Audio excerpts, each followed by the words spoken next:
네, 오늘 어린이날입니다. 그래서 오늘 어떻게 서로 인사하고 시작을 할까 좀 고민을 해봤는데 이렇게 한번 우리 옆에 계신 성도님과 인사하도록 하겠습니다. 동안이십니다. 뭐 이렇게 인사해볼까요? 네, 네, 간절히 바라는 마음으로. 네, 동안이 뭡니까, 성도님들? 네, 동그란 얼굴인가요? 네, 젊어 보인다는 뜻이죠. 네, 말씀을 보니까 하나님 나라를 어린아이와 같이 받아들이지 않는 자는 결단코 그곳에 들어가지 못한다, 이렇게 말씀을 하고 있더라고요. 그래서 가정의 달 5월을 지나면서, 특별히 어린이날을 우리가 지나면서 우리 성도님들의 신앙은 더욱더 성숙해지고 또 동안 피부와 또 어린아이와 같은 마음 소유하셔서 하나님 나라를 유업으로 받는 우리 모든 성도님들 되시기를 주님의 이름으로 축복합니다. 네, 오늘은 스스로 굳세게 할지어다, 스스로 굳세게 할지어다라는 제목으로 말씀을 함께 나누도록 하겠습니다. 오스트리아 출신 심리학자 알프레드 아들러라는 사람이 있습니다. 우리 심리학을 공부하신 분이면 다 아는 굉장히 유명한 사람인데요. 이 사람이 어떤 사람이냐면 우리 성도님들 잘 아는 단어 열등감 아시죠? 열등의식, 열등감, 이 말을 만든 사람이 바로 이 알프레드 아들러라는 사람이라고 합니다. 근데 이 사람이 사람에 대해서 이야기를 하는데, 사람에 대해서 뭐라고 이야기를 하냐면, 사람은 열등감이 그 사람을 변화시키고 행동하게 한다. 사람의 열등감이 그 사람을 변화시킨다, 이렇게 이야기를 하고 있습니다. 그래서 대표적으로 우리 아이들, 꼬마들을 좀 볼 때 이 아이들이 말을 왜 하기 시작하고 이 아이들이 왜 걷기 시작하냐, 바로 열등감 때문이라는 거죠. 우리 갓난아이들, 우리 지금 저희 둘째 아들 유만한 아이들을 보면 이렇게 우리 어르신들 뭐라고 말씀하시죠? 어른들이 가가지고 아빠 해봐, 엄마 해봐, 이렇게 말씀하시지 않나요? 고모 해봐, 뭐 이러면서. 또 아이들 이게 기기 시작할 때, 막 일어서기 시작할 때 우리 부모님들 뭐라고 하시나요? 일로 와봐, 일로 와봐, 빨리 와봐.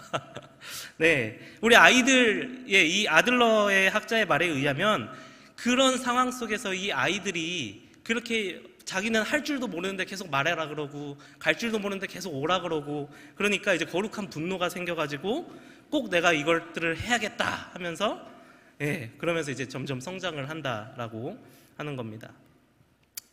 그래서 이 열등감이 부족한 것이 사람을 만든다, 성장하게 한다, 바로 이 사람의 의견입니다.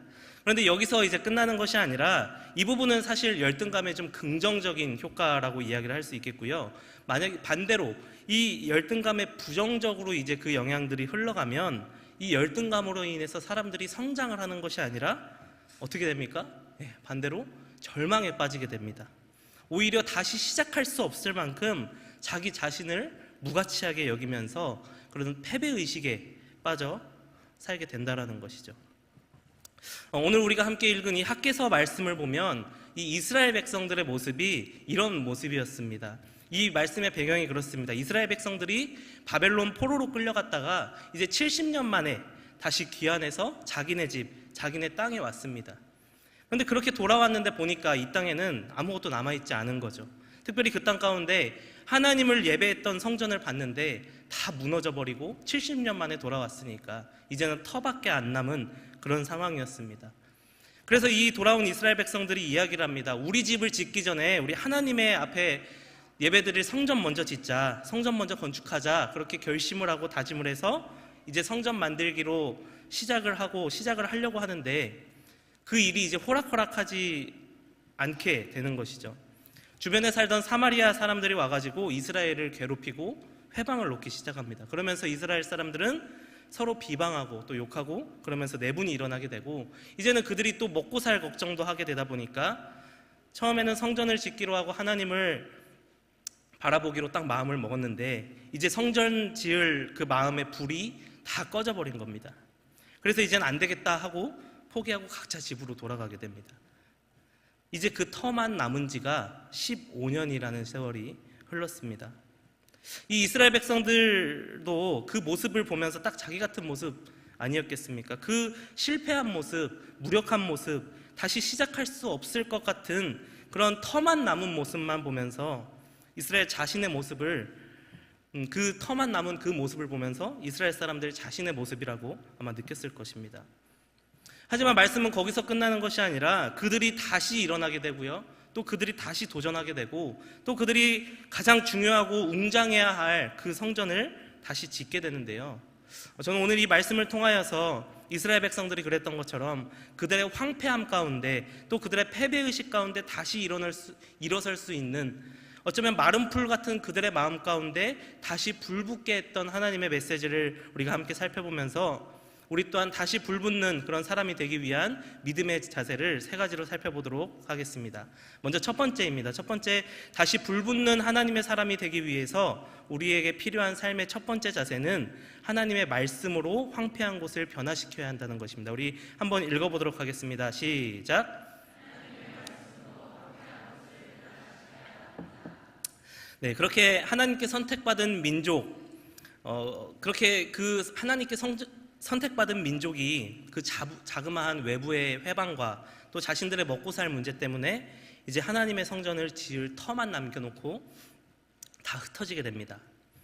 이제 그 일 이후에 15년이란 시간이 흘렀으니까 그 성전 지을 자리도 이미 황폐해졌을 거고요, 어쩌면 사람들이 그곳을 지나가면서 그 자리를 볼 때마다 이제 다시 시작할 수도 없는 자신들의 나약함을 보면서 마음 한구석에는 패배감과 또 절망감이 계속 커지고 있었을 것입니다. 그런데 그런 상황 속에서 이스라엘 백성들을 다시 일으킨 것이 있었습니다. 그것이 뭐냐? 성경은 그것을 하나님의 말씀이라고 이야기를 하고 있습니다. 우리 본문 1장 13절 말씀을 다 함께 읽어보도록 하겠습니다. 시작.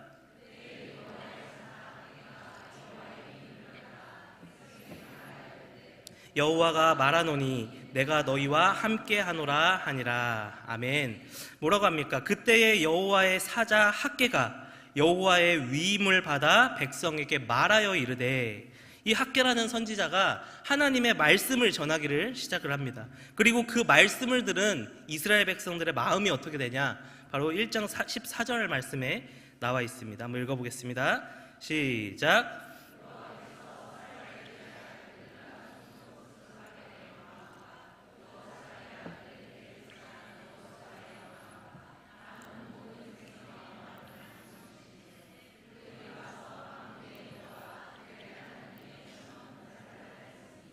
아멘. 네, 하나님의 말씀을 들은 이스라엘 지도자들과 백성의 마음들에 하나님의 감동이 있었습니다. 그리고 무슨 일이 일어났냐? 바로 공사가 들어갑니다. 이 백성들은 기술 있는 백성들도 아니었고 그렇게 큰 건물을 지은 경험 있는 사람들도 아니었습니다. 그런데 15년 동안 내버려두고 끝났다고 생각하고 살던 그 상황에서 다시 하나님의 감동을 받고 공사를 시작하는데, 놀라운 것은 15년 동안 하지 못했던 그 공사가 단 3주 만에 기초공사가 끝나는 것입니다. 이게 어떻게 가능합니까? 바로 하나님의 말씀, 하나님의 감동이 있었기 때문에 그렇다는 겁니다. 황폐함 가운데 이제는 터만 남은 그들의 삶 가운데 다시 한번 하나님 앞에서 반응하고 꿈꾸는 삶으로 변화하게 되었다는 것이죠. 우리들도 마찬가지입니다. 우리 성도님들에게 묻고 싶습니다. 여러분들의 황폐한 곳은 어디입니까? 우리가 이 땅을 바라볼 때, 이 땅의 세상 가운데 이 땅을 바라볼 때 세상은 계속해서 혼란의 연속이고, 또 우리가 하나님을 믿지만 신앙생활은 하지만 우리의 여러 가지 상황과 환경 속에서 계속 그 하나님의 임재하시고 또 계속 그 가운데 교제가 이루어지는 그 장소, 여러분의 15년 동안 방치돼서 다시 시작할 수 없는 그 장소는 어디십니까? 그러나 중요한 것은 그 황폐한 장소 가운데 오늘 하나님의 말씀이 임할 때 다시 일어나는 은혜가 있는 것입니다. 간절히 바라는 것은 그 하나님의 말씀이 15년 동안 방치된 그 장소와 그 마음들 가운데 불타오른 것처럼 저와 여러분의 마음 가운데도 피어오르기를 주님의 이름으로 축복합니다. 그런가 하면 두 번째입니다. 두 번째로 다시 불붙는 하나님의 사람이 되기 위해서 우리에게 필요한 삶의 자세 두 번째입니다. 한번 읽어보도록 하겠습니다. 시작. 과거에 매이지 말고 은혜로 시작해야 합니다. 아멘. 네, 이 학개 선지자의 말을 듣고 백성들은 이 성전 건축의 기초 공사를 이제 시작을 하고요. 무려 4주 만에 굉장히 신속하게 기초 공사를 올려놓고 이제 건물만 올리면 될 정도까지 이제 진행을 했습니다. 이제 건물만 올리면 되는데 이 성전 건축이 순조롭게 건축이 이루어지는 그런 상황 같은데 전혀 예상치 못한 일들이 벌어지게 됩니다. 우리 에스라 3장 12절 말씀에 보면 그 세번역 성경으로 함께 읽어보도록 하겠습니다. 시작. 그러나 첫 성전을 본 나이 많은 제사장들과 레위 사람들과 가문의 우두머리들은 성전 기초가 놓인 것을 보고 크게 통곡하였다. 또 다른 쪽에서는 많은 사람들이 기뻐하며 즐거이 노래하였다. 아멘. 우리는 오늘 말씀을 보면서 두 종류의 사람을 볼 수 있습니다. 한 사람은 하나님께서 새 날과 새 기회를 주셨음에도 불구하고 통곡하는 사람들이 있는 반면에 또 한 사람들은 기뻐하며 노래하는 사람들이 있었다라는 것입니다. 같은 상황 속에서 현저히 다른 반응을 그들은 보이고 있습니다. 왜 이런 차이가 있었겠습니까? 한 그룹은 하나님과의 약속에 집중을 했지만 또 다른 한 그룹은 어디에 집중을 하였냐? 바로 자신의 과거에 묶여 있었고 매여 있었고 현재를 살지만 여전히 과거를 바라보는 그런 인생을 살고 있었다는 것입니다. 우리가 살다 보면 한 가지 발견하는 것이 있습니다. 그것이 뭐냐면 우리 모두에게는 코드가 좀 꽂혀 있는 것 같습니다. 우리 뒤에 플러그가 꽂혀 있는데 이것이 어디에 연결되어 있느냐? 바로 우리들의 과거에 있었던 일들, 들었던 말들, 나의 실수들, 이런 과거에 지우고 싶은 그런 여전한 일들에 코드가 꽂혀 있는 것 같습니다. 그러니까 과거의 상처가 또 비슷한 이야기를 할 때 전류가 흐르죠. 그러니까 우리는 금방 상처를 받습니다. 또 절망합니다. 또 아파합니다. 저는 이렇게 과거에 대한 코드를 뽑을 수 있는 힘이 바로 하나님의 은혜라고 생각을 합니다.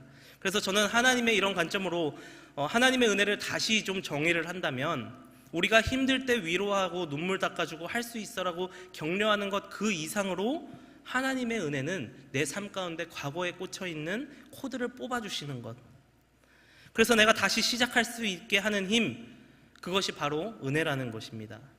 이러한 측면으로 볼 때 은혜라는 단어의 동의어는 어떤 면에선 사랑이라기보다는 은혜의 가장 강력한 동의어는 다시라는 그런 말로 표현을 할 수가 있는 것이죠. 다시 시작하게 하는 힘, 이것이 바로 코드를 뽑게 하는 힘입니다. 저는 이러한 은혜를 명확하게 받은 성경 인물이 누군지 좀 고민을 해봤을 때 요새 함께 나누고 있는 여호수아가 아닐까라는 생각을 했습니다.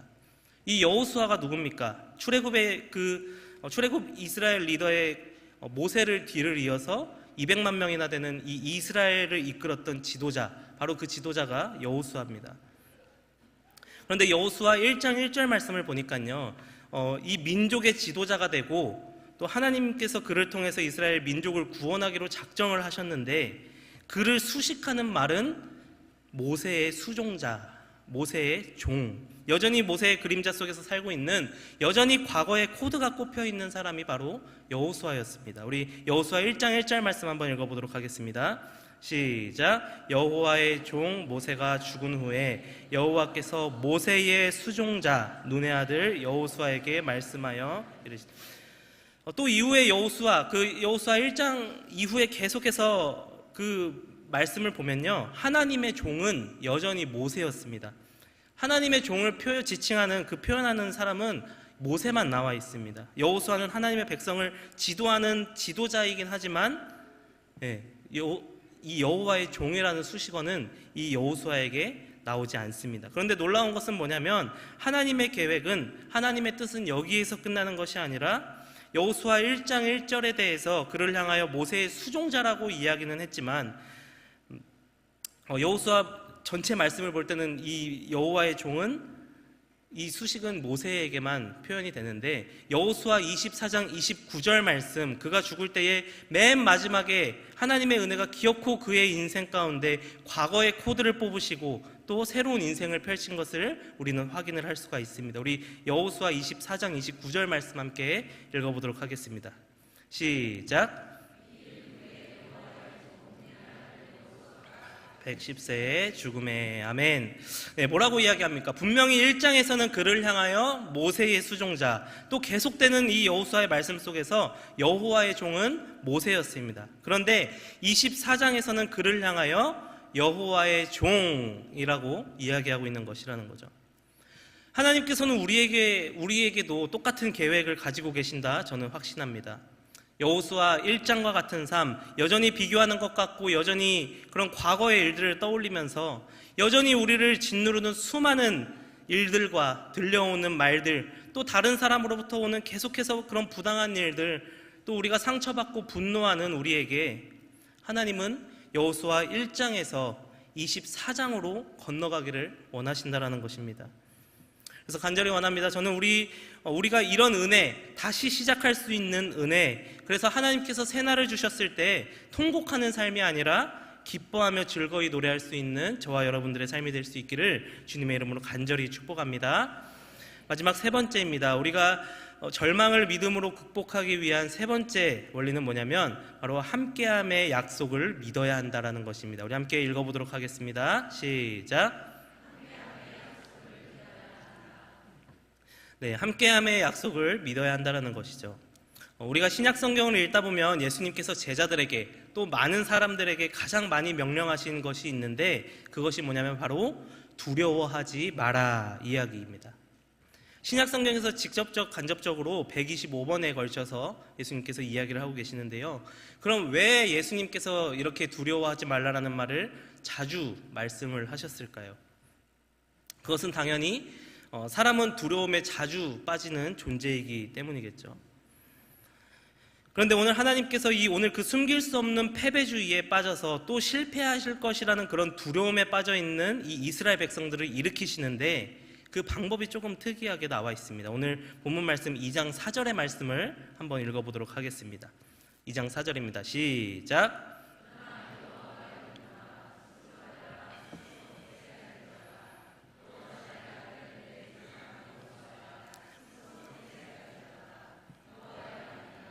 이 땅 모든 백성아 스스로 굳세게 하여 일할지어다.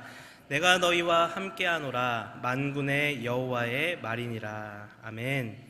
두렵습니다. 이제 무력감이 오고 패배감이 몰려오는데 하나님께서는 그 가운데 뭐라고 말씀하시느냐? 스스로 굳세게 할지어다. 스스로 굳세게 할지어다. 유일하게 성경에서 3번에 걸쳐서 하나님께서 가장 강력하게 말씀하신 부분이 이 부분입니다. 하나님께서는요, 저는 막 손가락 까딱할 힘도 없고 패배자고 너무 늦었어요 이렇게 사람들에게 뭐라고 말씀하시냐? 넌 할 수 있어. 네가 스스로 강해져야 돼. 그렇게 말씀하셨다라는 것이죠. 그런데 사실 저는 이 말씀을 묵상하면서 오히려 도전이 되는 것이 아니라 사실 저는 마음에 좀 눌림이 있었습니다. 우리 성도님들도 경험을 해보셨을 텐데 여러분들이 힘드실 때, 고난의 때 내가 못하고 내가 너무 눌린 것 같고 그렇게 힘들어하는 가운데 그 상황에 어떤 사람이 와서 조금만 더 힘내봐, 잘할 수 있어. 그 사람은 마음을 다해 이야기를 했지만 정말 솔직히 이야기해서 그게 위로가 되던가요? 나는 정말 손가락 까딱할 힘도 하나도 없는데 생각보다 큰 위로가 되지 않습니다. 그리고 기도도 해봤어요. 응답도 없고 우리 하나님 앞에 우리 가정을 위해, 직장을 위해, 자녀를 위해, 환경을 위해서 그렇게 기도했는데 바뀐 것도 없습니다. 하나님, 어떻게 그런데 그렇게 스스로 강해져야 합니까? 저는 작아요. 할 수 없습니다. 이렇게 이야기한다라는 것이죠. 지금 이 백성들도 마찬가지입니다. 더 이상 힘을 낼 수 없는 상황입니다. 하나님께서 그렇게 이 힘 낼 수 없고 정말 패배감에 빠져있고 무력감에 빠져있는 이 이스라엘 백성들에게 이야기를 하고 있는데 할 수 있다, 힘내라, 일어나라 이렇게 이야기를 하고 있다는 것입니다.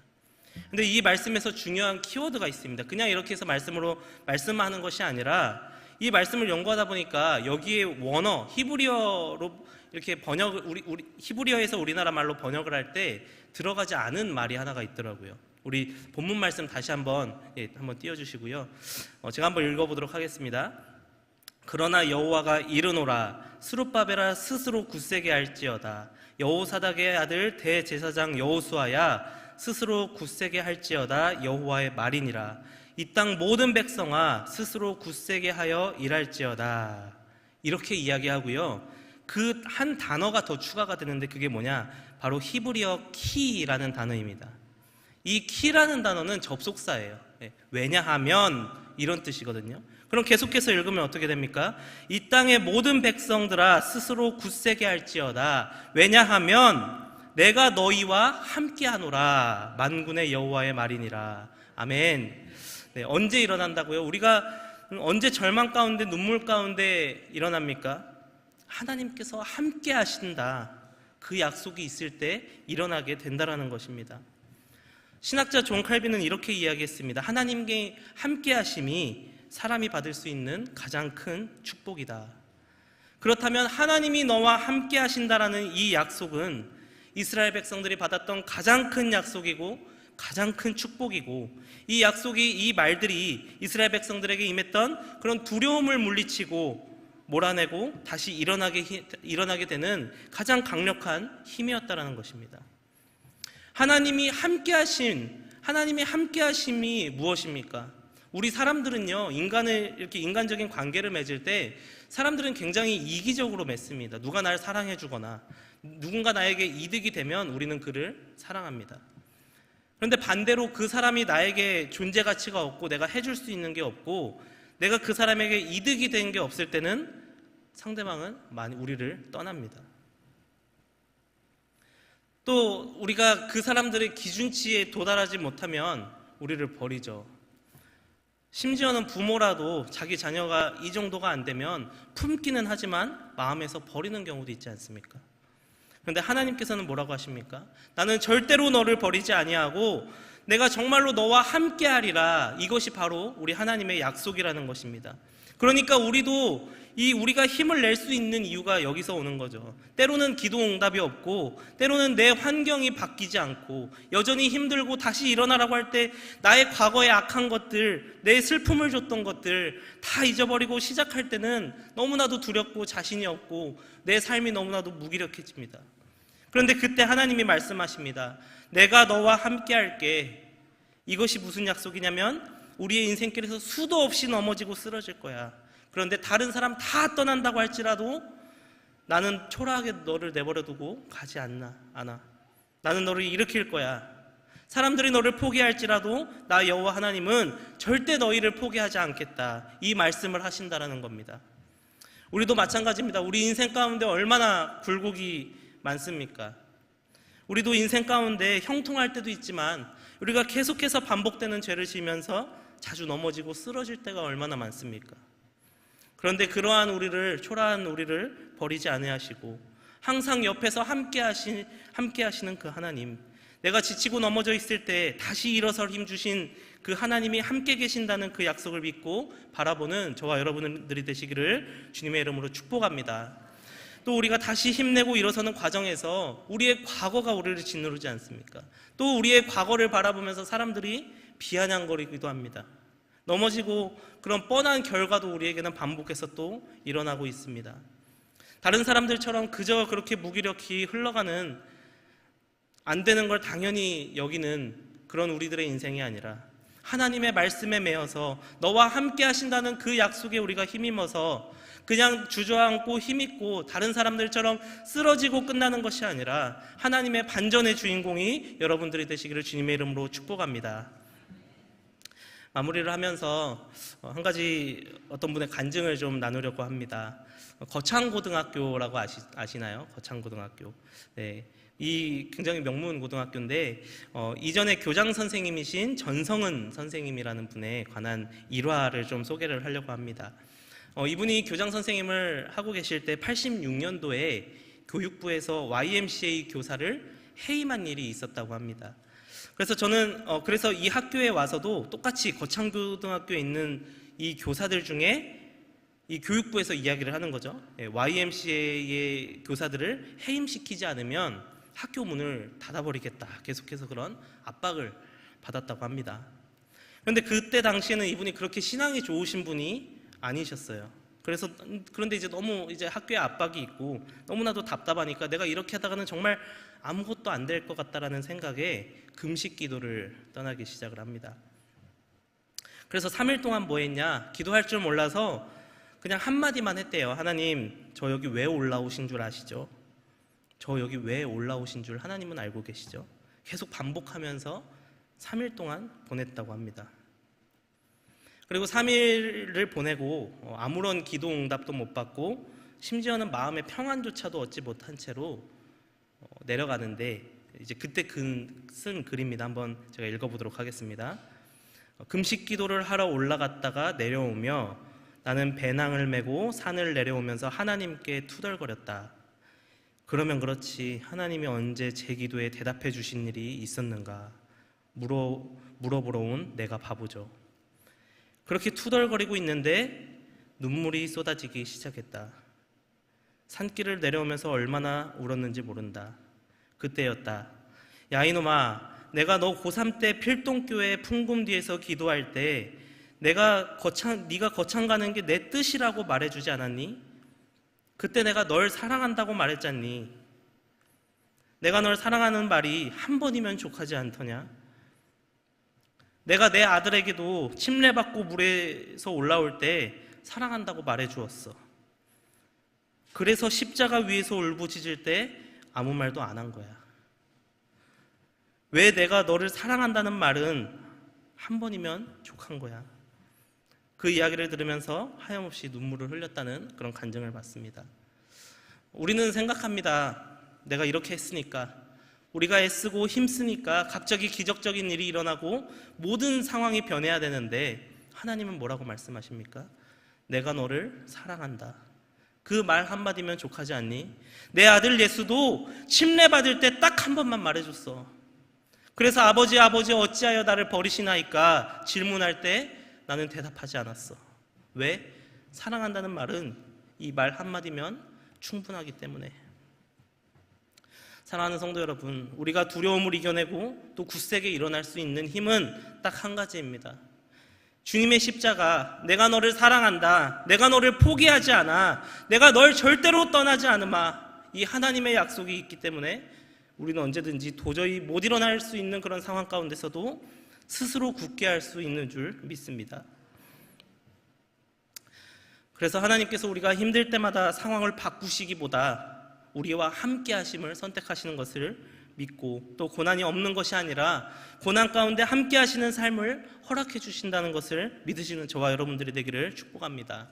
간절히 바라는 것은 우리의 기도가, 하나님 이 기도를 해결해 주세요, 이 상황이 열리면 내가 우리 집에 이러한 일들이 일어난다면, 이런 기도도 중요하지만 우리가 진짜 하나님 앞에서 구해야 할 것, 하나님 정말로 하나님의 한 번이면 족한 그 사랑, 그 십자가 감격 안에 회복되게 있는 그런 우리의 회복을 허락하여 주시옵소서.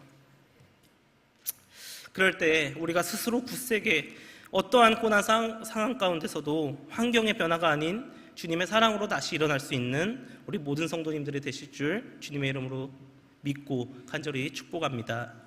기도하겠습니다.